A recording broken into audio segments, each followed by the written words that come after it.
Hello, everybody, and welcome to Life on Mars. I'm Àlex, CEO and founder of MarsBased, and in this episode, we bring you Greg Scown, co-founder of TextExpander, who's been previously on the podcast a few episodes ago, who was also a startup brain in one of our very last events ever.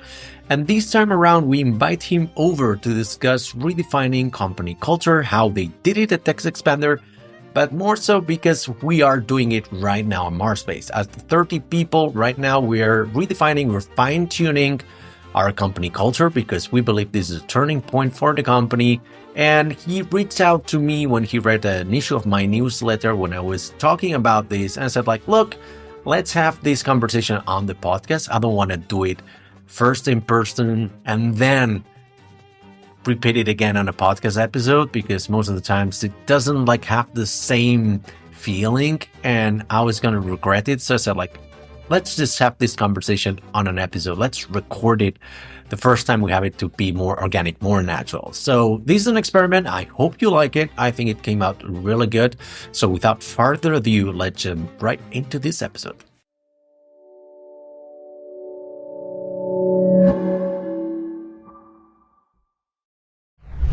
Welcome, Greg. Thank you for having me. Good morning. Good morning. We have a bank holiday here, yet we decided to record this episode. Thank you for reaching out that newsletter I sent, and which you kindly replied to.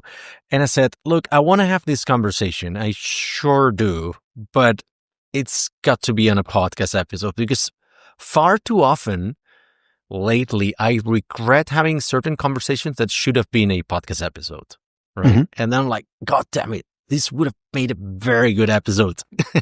And you have them for a second time, they're not nearly as good. And mm-hmm. So this time we're doing it. How are you feeling about it? I'm feeling great. Want to give some context? I sent I launched this personal newsletter 6 months ago, which is called Founder to Founder, and you're one of the biggest fans of the newsletter, I should add. Religiously, every second newsletter you're answering with your thoughts, which I'm very grateful for. And that gives me, more motivation to keep writing. And the other day I was at a Seed Rocket event with all the mentors of Seed Rocket, and we had the usual kind of conversations we have with our founders. And one of them is, hey, we had this cultural problem when we hit a certain amount of scale. And coincidentally, I was having these thoughts because at MarsBased we just hit 30 people. And I'm like, well, I think our culture made it this far and we need to redefine it. And I wrote this issue of the newsletter, and you answer with a few thoughts that if you wanna comment on them, we can build up from there. Sure. So I did answer with some thoughts, and I think that the main thought was that around this size, we did something at TextExpander that was really helpful, and that was we engaged a fellow who did communication classes, and so we actually had the entire company do communication classes, and if I had not done that, or if we had not done that, I think that we would have been a far worse company. We were all remote. At the time we had those classes, we were 35 people, and they gave us a common language, and they gave us some super shortcuts. So I think my favorite among the shortcuts is be obvious. And, it's a really, really, really short phrase, but the notion is that essentially anytime that you're communicating, it's okay to say more and you will not be penalized for essentially going over additional detail or saying something an extra time so that everyone that you're communicating with is on the same page.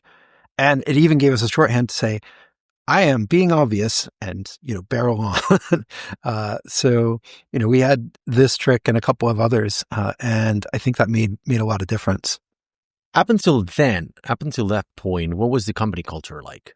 Yeah, so we got to go back in history a little bit. So in 2013, we were 10 people, and we got together for the first time all in person at Macworld San Francisco. Literally prior to that, we had never all been in the same room at the same time. And then in 2016, we did the pivot to TextExpander as SaaS. And in 2017, we had 12 people. And we were kind of past the pivot. And Maya, who was the product manager for TextExpander, said, okay, Philip and Greg, if we don't define our culture and hire accordingly, then we aren't going to be a company that I want to work at in the not too distant future. And we were bowled over a bit. I mean, we're incredibly grateful for her feedback, but also like, oh God, we seriously have work to do. This is very, very important. And so we did. So we put together a list of things that we wanted new hires to have, qualities. And we came up with 6. We wanted them to be honest, organized, personable, positive, smart, and reliable. Those were the things we wanted. And we set to actually building that into the hiring process. And essentially the people who interviewed someone graded them on those characteristics. And so, if we had somebody who interviewed, and even if they were the most amazing candidate for the job, but they were not personable, or they talked about how disorganized they were and how they had a lot of trouble with that, then that was kind of an immediate no. And no offense to the person involved, but in terms of building a culture and in terms of collecting people who matched what we needed, that was something that we started to do. It's more or less around the size of people that they say the company culture is defined by the first 10 hires, right? I disagree a little bit. I think in our case, and that might be confirmation bias, of course, but in our case, our company culture was defined from the get-go as something very intentional by my co-founders and I. Mm-hmm. And we thought, look, it's going to be us. We drew inspiration from companies like Pocket, Buffer, and companies like that, which at the time for an agency didn't really make much sense. It was kind of like a startup-y thing to do in Spain, but we were always set out to do things very differently, right? We decided to define a company culture that was good, not great, but it worked for us. And then the first 10 hires, I don't think they really helped to define it further. We fine-tune it a little bit down the line, maybe in year 3, year 4, something like that, because look, English isn't our native language. And so maybe we had some things that were explicitly stated very obviously, or a couple of them were redundant.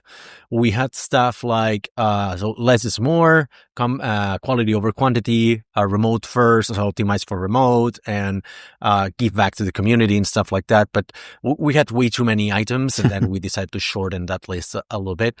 But I don't think, and not because of them, right? I don't want to throw anybody under the bus, but I don't think our hires contribute to the company culture. Maybe because we actually didn't talk that openly about the company culture. We did only talk about a couple of items, which they were the, being specialized against being a generalist, specifically working in Ruby on Rails and JavaScript, and not doing all of the other technologies. The other one is less is more. So simpler is better, right? And stuff like that. But the rest, they sort of they were floating around the company in the presentations on the website. Maybe I think they were not even on the website. So we didn't do a great job yet. Some of these things permeated into the company culture, right? And now that we are 30, we're like, first, I realized a couple things. First, the company culture is not on the website. Like, what the fuck, actually? The second is, I'm pretty sure nobody from our employees could recite the company culture from memory, right? And I think that's my fault. So given that we have reached this point and we're going to have this conversation about, hey, what should we do with company culture? It's very good that you shared that, which more or less coincides with initial company culture, redefine or establish or cement that by size 10, and then 30, something else occurs. In your case was 35. Why, how many years do you... Yeah, well, so we should back up just a teeny bit. We also did something at about 20 people. So in 2019, we had we called it our first annual offsite. Of course, 2020 was COVID, and so it proved not to be annual right away. But at any rate, we had everybody together. We were outside of Denver, and we had the qualities for new hires that we had graded people on, but not talked about much. And so we essentially did a survey of everyone, talking with those values sort of in the background, trying to see, okay, can we distill this further so that, as you said, so that everyone knows it, so it's easy to remember. So, you wanted everyone in the company to know this is it. And so we're hoping to get it down to fewer items. And the result of that was we landed on accountability, passion for the customer, integrity, and teamwork. So those are the four. Everyone in the company knows them. Philip took to having a slide at the end of every monthly company meeting with those four things on it and reiterating them every month. I mean, like, seriously, we took it, maybe to the extreme, but we really, really wanted to ensure that everybody knew this is where we were coming from, and that if you were making a decision, that these could guide your decision. So if you're making a decision that was hostile to the customer, well, that's not a good decision, like, just by definition. If you, were freezing out one of your teammates because you didn't have time, you might pause and think, it's like, oh, geez, I really, really have to make the time, because that's part of teamwork. So that was one thing that we did in the middle. It sounds like maybe where you're at, this is a good exercise, because you've got sort of your list of things that you've been hiring for and that you've been advertising on your website. And that also, in your documents and in the description of the company, you have pieces of this, I think.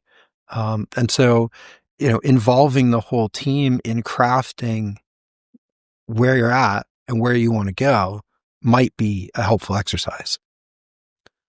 How much do you think this is affected by both of our companies being remote? Because totally. One of the challenges of being remote companies that technically, like, the bonding between the teammates takes more time. The company culture is sort of looser, and I don't think we have experienced any singular difficulty by this fact, right? But I think that we could be more cohesive as a team, as a company culture, if we were not remote. But that's not going to happen anytime soon. So, hence my question. So, did you think, like, that is that something that dawned on you? Like, oh yeah, that this happens because we're a remote company. Yeah, no, definitely. I mean, we felt that establishing the values was very important as an all-remote company, and then the following step of doing the communication classes was necessary as we got bigger.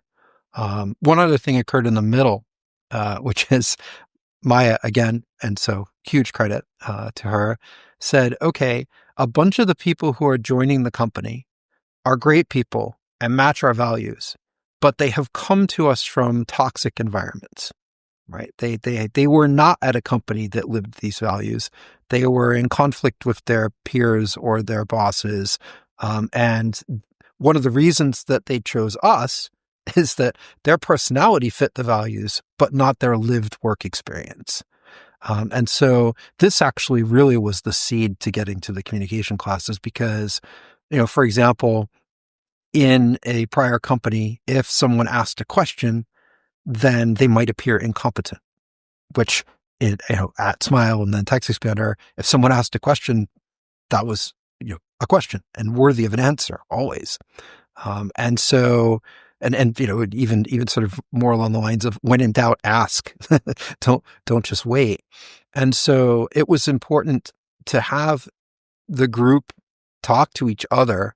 And we managed it remotely as it were, but to talk to each other about how these things work and about how they work in our environment, and how that might be a little different than what they had experienced prior. It is a good point, and I don't think we want to go down the rabbit hole of culture fit versus culture at, because I think that's also like a good debate to have, maybe not in another episode, but when we are evaluating candidates, I think that first we do have a screening process in which we see like, as this person hasn't read the actual job description, right? We said, oh, we only hire in these locations, or you have to have this, and and maybe they submit something else. For a back-end position, they submit a front-end application. It's like, what the fuck? Like, this person, if he or she doesn't read the job description, she or he will not be reading the actual like the feature descriptions on Linear, right? On Jira, on Trello, whatever. So I think that being a good reader is that something. But also, we at a certain point we realized that we're only hiring the same kind of people all the time, right? And I don't know how that contributes to expanding the diversity of your company. And it's very easy to fall prey to the this kind of profile worked for us in the past. Let's hire him or her again, instead of trying something else. But I think that's something different and entirely a little bit off topic of what I wanted to cover here today. I wanted to go deeper, maybe into this process of bringing somebody external to the company, like a consultant / coach, whatever you want to call it.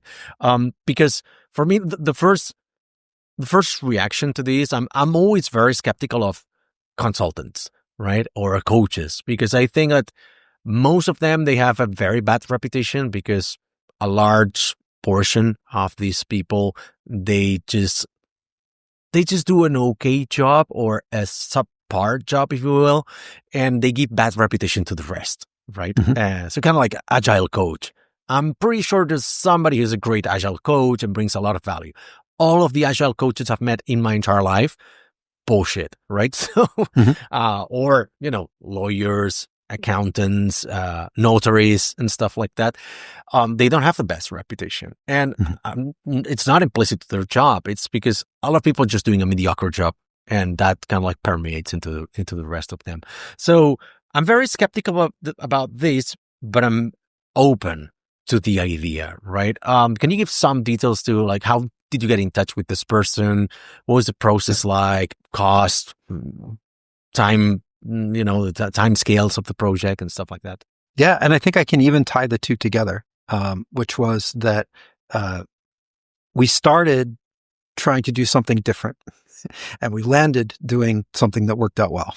So what we started with was, at that same offsite in Denver, we did like a personality profile type thing. It wasn't Myers-Briggs. It was some other thing so we all read a book together that had Enneagram, or that the 9 personality type? It was neither of those. This was something else, but it's the same concept, right? And so there were 7 categories that people could fall into, and I forget that there was a whole language around it, and it was interesting. And we brought in so Philip's former CEO and his wife, who was a VP of sales somewhere, came in and helped with this, because it was helpful to have people who were not Philip and I leading the workshop, so that we would be part of the workshop. And we did it. And as you said, I think, 18 of us or 17 of us wound up in the same group pretty much every time. Occasionally we were the outlier, but really, like, as you said, we pretty much hired people that were, I suppose, of similar personality types. So we decided that fixing that may not have been our best priority. That we had done this, we probably had done this for a reason, and it was working for us. So it was not necessarily urgent that we go change that. What we found was more urgent was that we ensure that everyone we did have was communicating well.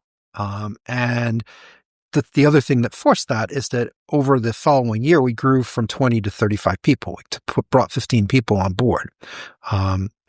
We did onboarding for all the new people, and we should probably talk about that later, but that's something that's important. And then we realized we really needed communication skills. And so we cast around. So just as you do for your lawyer or your accountant or what have you, you ask the people that you know, who did they know who are experts in their field and who are good. And so that's how we found Aaron and the S-Works. And, he's an expert in his field, and he's got a track record. And we talked to people he had come into for classes who were of a similar size, and asked, hey, how did this go for you? And that was essentially the process of vetting the expert. And the other thing was we structured the workshop. So ultimately, over the course of a year, we spent, say, mid 5 figures on this. So this was a significant expenditure for the company.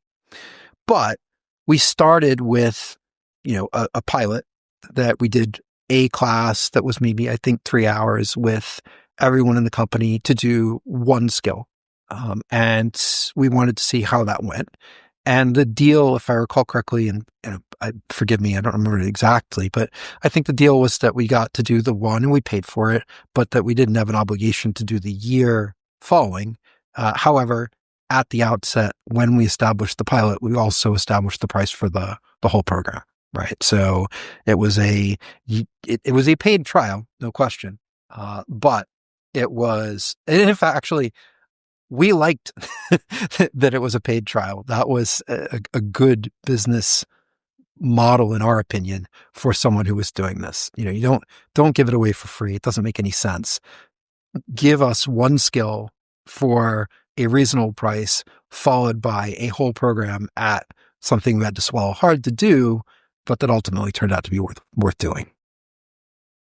How much time did you have to allocate for that? Because one of the, as a former employee of big companies, where I perceived that we were spending maybe not enough time in soft skills training, yet when we were doing trainings, they were pretty useless, basic stuff like, email security or PowerPoint presentations or basic, I don't know, like some Microsoft Office and stuff like that.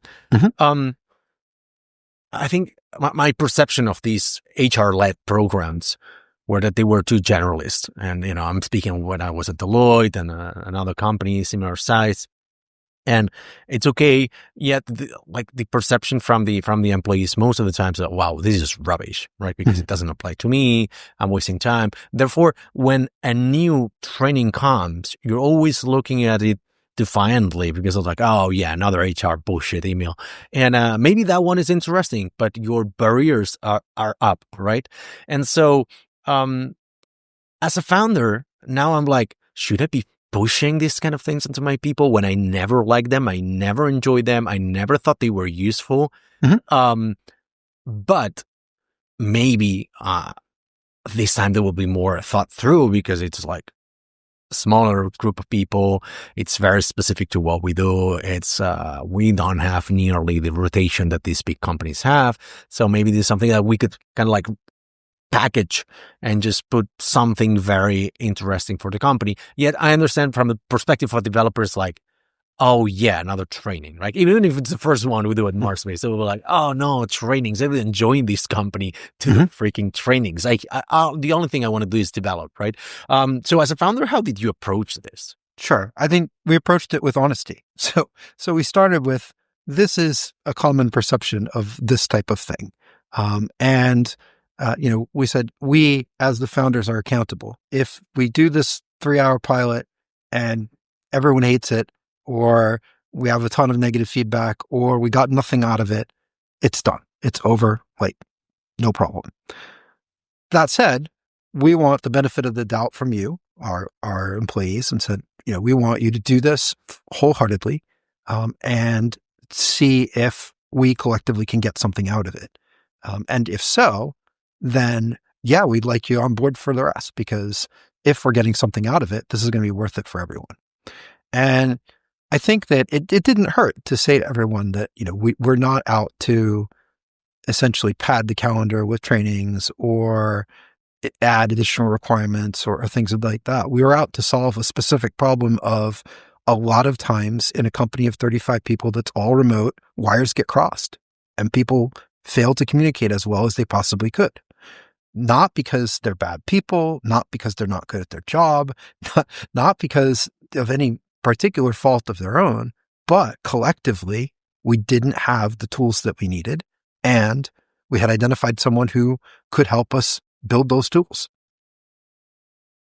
And how much time did you, when you were past the first like these trial period Mhm. that you said it was a 3-hour session, and then you decided that you wanted to commit to the rest of it. How much time did you have to allocate, and who was involved in each part? Were you all involved at the same time? So it was something like 2-hour sessions on every Friday. The whole team gets there, and how did that affect like the operability of the company? Because then it's like, oh, everybody's involved in this, or just a certain part of people. How do you compensate for this from the business perspective? Yeah, that now the faults in my memory may be unhelpful to this, but if I remember correctly, I think it was roughly quarterly, and it was roughly 4 to 6 hours, and it was the whole team. So really, we spent a day a quarter for 4 quarters. Yeah, a day a quarter. And then we did another thing, which was for the management. So a smaller group of people, maybe 6 to 8 of us, we did an additional, I believe also quarterly thing where this was, okay, so you're managing, how do you help people align on this, right? So if you encounter an instance where someone's not communicating well, and it's obvious to you and maybe even obvious to the people around them, how do you help them do better, right? Essentially, combination of leading through example and, for lack of a better term, defect resolution. But once a day per quarter doesn't seem like very much to me. In fact, it could be a day off or a company retreat, something like that. And customers are largely unaffected. Yep. It doesn't really affect that much the operations of the company. It doesn't break into things. It's not like having, 1 day per week during 6 weeks period. No. Wow, that would be effectively speaking 20% reduction of the production time, right? Yeah, no, and it wasn't. Also in your case, you're a SaaS, right? So I don't know how that is different from us because we bill per hour. So therefore, every moment that we don't work, we cannot bill. Maybe in a SaaS, it's like if nothing's break, your customer still pays. So it doesn't really affect that much, right? Did you get together for this or was it done remotely? So this all occurred during COVID. So we really didn't have an option to get together to do this. That said, in remote or not? I was going to say, that said, we might have done it all remotely regardless.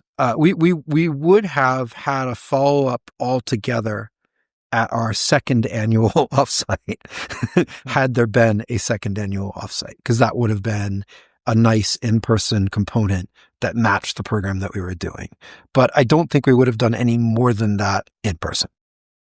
Yeah, because it's funny, not in your case, but companies trying to solve the complications derived from being remote, doing this kind of course also remotely, I don't think it really helps, right? Mm-hmm. But I understand that maybe this is the way to approach it. But how maybe the real difficulty here is for the leader of the training saying like, hey, you have to be really connected to this. You have to be wired, because otherwise, like if you're disconnected from this, we're not solving anything and the results will not kick in. So how did you measure the impact from this? Was there some sort of like KPIs agreed upon, or like what was the agreement like in these terms? Yeah. I mean, we did a combination of post-training surveys to gauge, to gauge people's satisfaction with the survey, but also to gauge,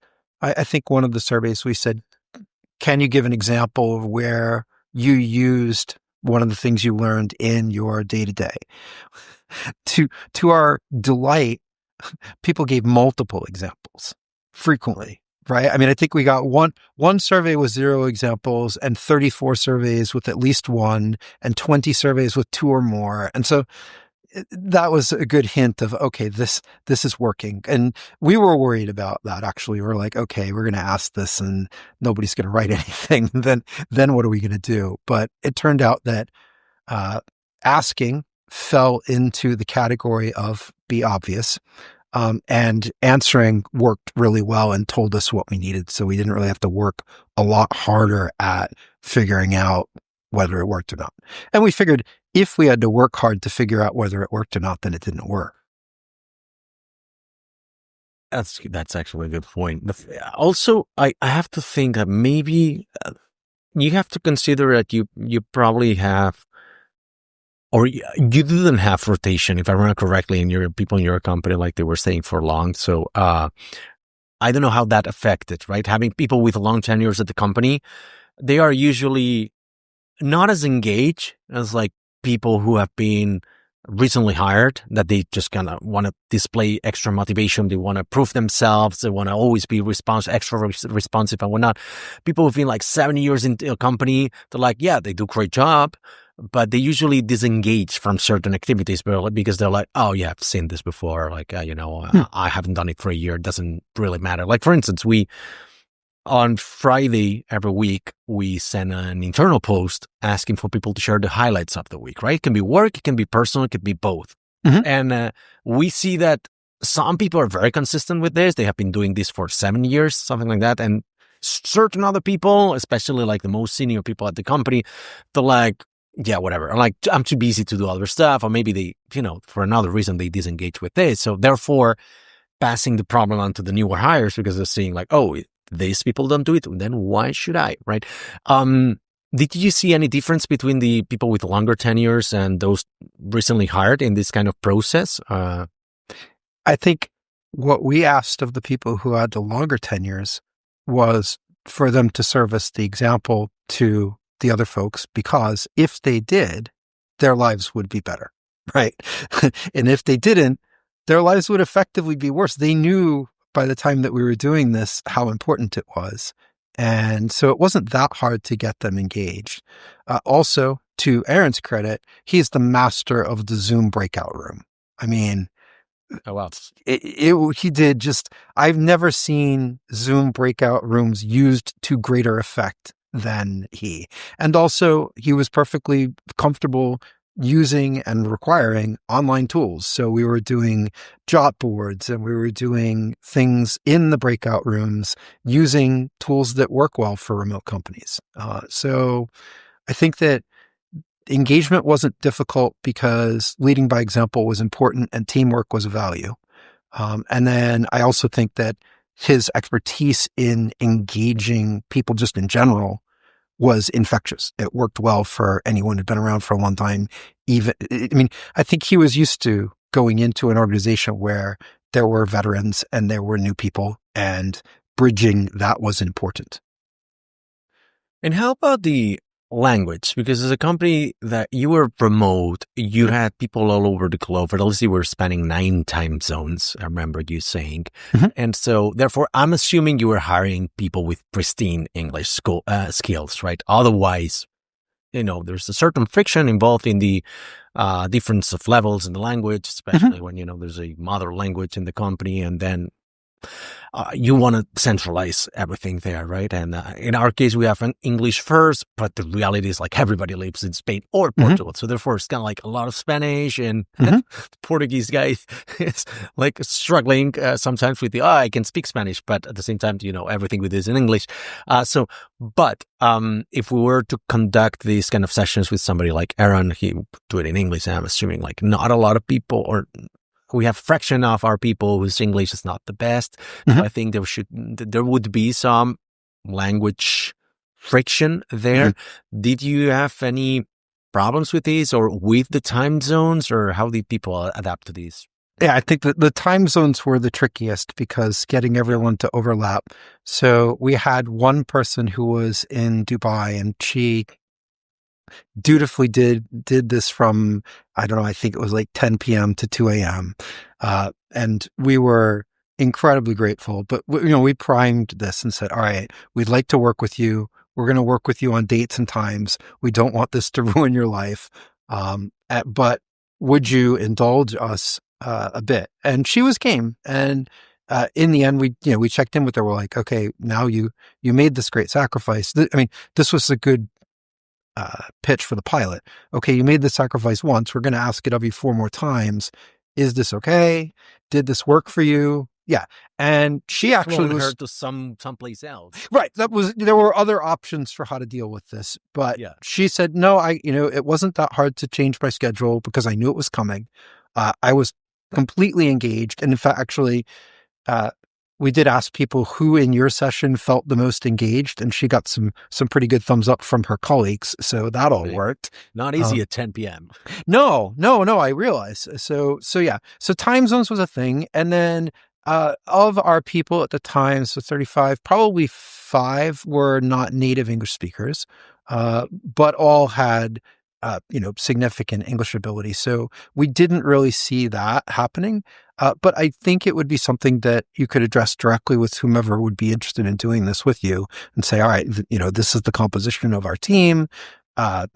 We should hit this directly on the head instead of pretending it doesn't exist. And, that might be part of the pilot would be, okay, let's see if this works. And if not, then let's try and find somebody in Spain or Portugal who's going to conduct this in Spanish, in Spanish, presumably. Your Portuguese folks are kind of out of luck. Exactly. Unless we give them a couple beers, because we know that every Portuguese person. Because then Spanish sounds like Portuguese with beer, or no? No, exactly. And that's a good point, because I think that part of trying to fix company culture, trying to amend or refine company culture, is a soft way of admitting that it wasn't solid enough, right? At least in our case, maybe I'm projecting here, but in my case, it's like, well, maybe we didn't do the best job, or it hasn't really adapted to how the company has changed. In part, it's because the company now is 11 years old, and the last time we put some touches on the company culture was 7 years ago, right? And so we've undergone, the COVID crisis, the 2022 tech meltdown crisis, other market changes, technology changes, team changes, even like we have new business lines and whatnot. We're bigger as a company, right? And we in the meantime, we adopted async, and then we reverted it because it didn't work, right? Yeah. So we've undergone several changes, and I think that right now it's more, why are we trying to fix company culture when we should be trying to fix the underlying problems instead? I don't know if that's a shared concern. Is that something that you identified as well? Or maybe I'm just projecting here. I think in our case, we saw it coming, and we're, again, kind of grateful to Maya's original thing back in the day, because she really kept us thinking about, okay, you're building a product, TextExpander, but you're also building a company. You actually have a 2-product company, whether you like it or not. And so you better pay attention to both items, and give them the time that they're due. And so as people came on and communication became important, hitting it directly mattered. A question for you. When you're bringing new people on board, what's your onboarding process like? That's a good question. We're changing it right now, because we want to automate part of it, because every time we open a new position, we get somewhere around 300 candidates, something like that. But most of them, they shouldn't be applying, because these are kind of like the people who don't read, right? Oh, we only hire in Europe, or 2-3 hours flight distance from Barcelona, yet we have applications from all over the world, right? So these ones get discarded from the get-go. That's why we want to apply certain technology here, because otherwise it's just a mess, right? So I'm tinkering with ChatGPT if we can do like some sort of process here.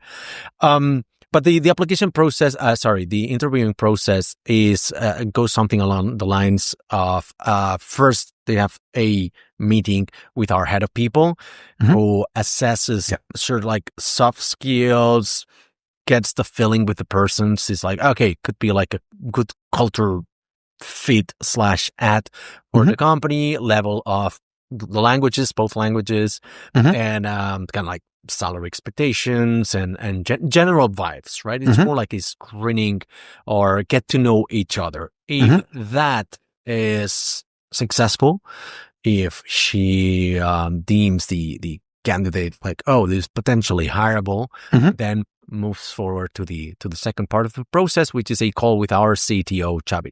And that's it. Like, we really want to keep it simple, because I think this is company culture. Let's keep it simple. I strongly believe that tech interviews are exaggerated in most cases, and they're full of bullshit. And I've had several friends who are like, interviewing for Amazon, for Twitch, for Google, whatever. And they have a full week of 8-hour-long sessions of like technical problems, case solving, whatnot. And at the end, like, who's paying for this? It's a full-time job. And so we wanted to keep it really short. So it could be as short as 2 hours of calls, right? One with Ellie, the head of people, one with Xavi, the CTO. If there is some doubt, I jump in, right? And I can have the last call. And a person is like, we're between 2 candidates. Like, maybe that is more with the finalists, right? So 2-3 candidates, I have a talk with all of them, and I get to share my feedback. And but that's it. It's very simple. We try to move as fast as possible. Try to give the between the first interview and the final decision 1 week, 2 weeks tops. And I think that's too much, but sometimes, also the calendar things here and there. But why did you ask that? Well, actually, I asked about onboarding, not hiring. Sorry. So that's okay. You're right. It's still interesting. So, onboarding. No, onboarding is a little bit more. Onboarding is fun, actually. I like the onboarding. Sorry, I totally. That's okay. Step here. Language, No, onboarding. First off, we have it on the handbook. On the handbook, we have. Initially, we published the handbook as a sort of like onboarding guide. It got expanded to having like everything in the company, but there's the section of first day. First day, it just explains there how are you going to meet the rest of the team. Usually, it starts off with the head of people trying to get you set up with all the processes, documents, and tools and stuff like that. Then you meet the people, like 2 of the 3 founders, so my other co-founders, because they're directly more involved in the project. So one of them, the CTO, teaches you about the technology, or if the person we hire is more on the management side, then it's with Jordi, the COO, first to talk about like relationship with the team, relationship with the customers, reporting, tools, also whatnot. Then meet the people in your project, and at the end of the day, talk with me, right? Kind of like last questions you have, or maybe the day after. Because maybe the day was very long, and it's the day after. Talk with me, open questions, vision, mission, company culture, other, things you might be wondering about, and that's it. But yeah, it's usually a very packed day for the first days, so we like to take it easy. No, that's great. So you have a defined onboarding process, and correct. Do you go through company values in the course of that? I do it in my talk. They have gone through them because they're on the handbook, and we that's something that we discuss in the hiring process, right? That's part of the job of the first interview with Ellie, and also the first talk in the onboarding process. We do talk about the company values. I don't know if on their case, they just go very deep into them, right? But this is our company culture is like this, but I don't know how far did they go into like, I'm going to give you some examples, right? In my case, because I'm most of the times being more like reactive to kind of like the questions people might have, right? If there's not enough to talk, like we hire a lot of introverts, and most of the times they're, I'm talking to the CEO of the company. Right. And they're, when you see a rabbit flashed by the flashlights of a giant truck on the road. And so they're like this. And I don't want to force anything, but one of the ways to kind of like soothe the conversation, and it's talking about the company values. Right. So that's something that I definitely discuss. That's great. I mean, that's important. It does help to also have people wondering, because in a lot of the cases we hire people who have been longtime fans of the podcast or the blog, right? So I realize that a lot of the times I'm asking them, how well do you know the company? Do you want me to go over this or that? They're like, no, I think I know everything because I've been listening to the podcast for 2 years, or I've read the entire blog since, 2014, stuff like that. in those cases, I might forego this. I don't know if that's the right thing to do, but I might forego because like maybe that's too obvious for them. But yeah, it's a good point that we should be probably zeroing in a little bit more on this. Does someone go over who's at the company now? Right. In other words, go through, okay, welcome to Mars Edit. Now I'm going to describe the people who are here and what they do. Funnily enough, in our last hire, he did bring up something very interesting, that in our handbook, there was a section of who is who, but it was we had only like the head of people and the founders and not the rest of the company. And that's what, like, it has a very good explanation. It's because, as I mentioned earlier in the conversation, when we first wrote the handbook, it was a guide for the first date. Yeah. So the who is like who you're going to be talking to on your first date. However, the handbook evolved and expanded, and we didn't really rework that part. So yeah, and that's something that we're currently actively working on right now. But usually we do talk about the rest of the team and what kind of profiles, right? I try not to disclose too much about like what kind of personalities are in there, because I think that's part of the magic of discovering your new teammates. Sure. Also, I don't want to say like, oh, the company's like mostly a bunch of introverts, right? And stuff like that. I don't want to say it. It's not fair. But also we've got a section on the website where you have everybody in the company. Also, we have a very nice thing to discover the rest of the team. First off, in your first Friday, we have a welcome coffee, because every Friday at 10:30 a.m. we do have a virtual coffee for everybody to meet. Also, maybe previously you have met them on, we have the Martian Tapas going on Thursdays lunchtime, where somebody discusses a technology, like that's like a small workshop, a small showcase of a technology kind of like a side project they've been working on for 30 minutes during lunchtime. So maybe you've met the team there, but we welcome you officially on Friday and kind of like that. And we pay for breakfast for everybody and stuff like that. And, but also internally, there's a document where you can go and find like a profile of everybody. Like everybody can write their own, they sort of like write their own profiles with 10 things you should know about me. And that is really fun to read. Nice. I mean, it sounds like you've got sort of the rolling traditions aspect of company culture down pretty solid. That, yeah.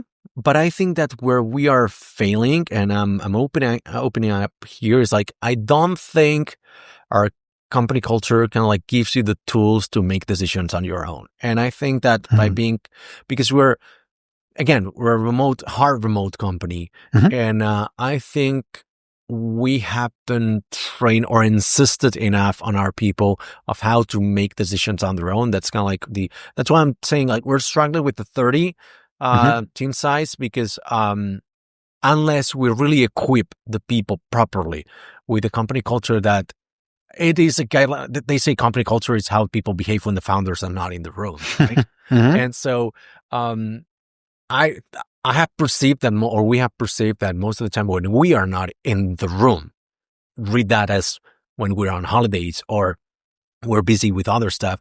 Sure. That day, those days, that week, things get stale, right? There are more blocking processes, because most people don't have the ownership or the tools to decide to make decisions on their own. And they're so used to kind of like escalate that to the founders. So like, oh, I'll let the founders decide, right? I don't want to make this go. And we want to change that. I think that's going to be a cultural challenge. Is that something that you have encountered also, these like ownership issues in the company, or? Not so much. I mean, I think we had pretty well defined areas of expertise. And even Philip and I had our own specific areas, and then further down, and we're pretty flat structure. So it was, Philip and I doing our stuff, and then, I had 2 team leads in engineering, and Philip had someone who was leading marketing and someone who was leading sales. That was, for the most part, the entire company organization. And so it was pretty easy to say, all right, well, I'm on an engineering team, I talk to the team lead or that type of thing.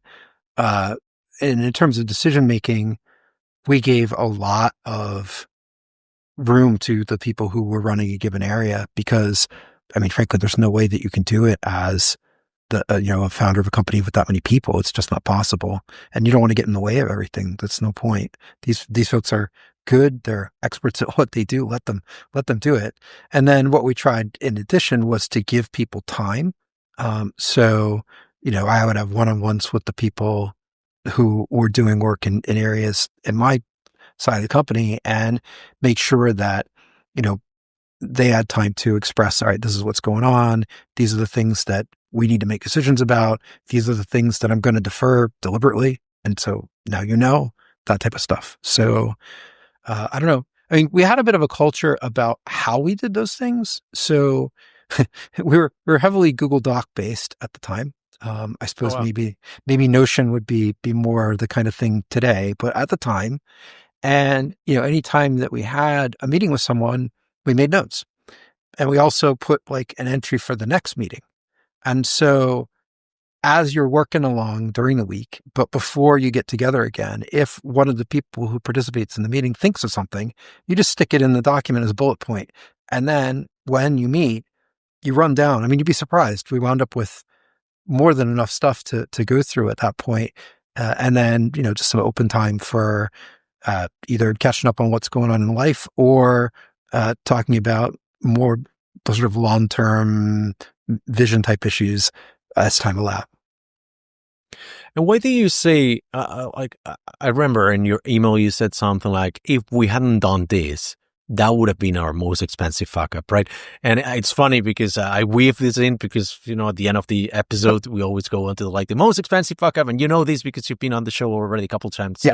So, why did you, wait, how do you think like that was going to happen? Isn't that like some sort of, confirmation bias? No, I don't think so. I think here's the interesting thing. So on Slack, one of the things that folks use are some of the catchphrases from the communication workshop.